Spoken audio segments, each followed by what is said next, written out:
What's up mga kabarkadas? So this is the Creative Nonfiction series. I will discuss about the biography. Ano nga ba ang biography? A biography is a story of person's life written by someone else. Karaniwan, tinatalakay nito ang kapanganakan, edukasyon, trabaho, tagumpay at kontribusyon ng isang tao. It is used to introduce a well-known person and show their impact on society.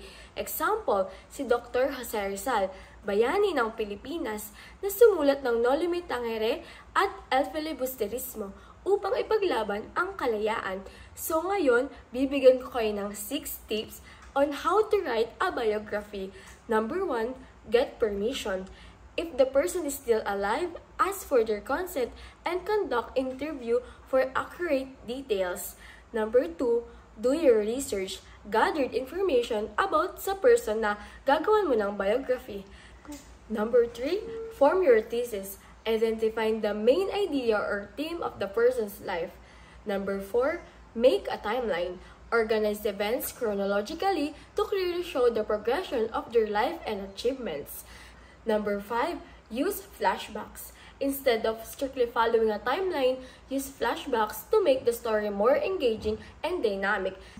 Lastly, include your thoughts. Share insight, reflections, or how the person's story impacts others for a meaningful biography. So, next, I will explain the format of how to write a biography. Una is yung title, name of your subject, kung sino ba yung gusto mong gawa ng biography. Next is introductions, basic details, and next is body. Ang nilalaman ng body is the major events and milestone of the subject. Yung subject is yung tao na gagawan mo ng biography. Next is conclusion. Sana may nakuha kayong aral mula sa pagsulat ng biography. Paalam!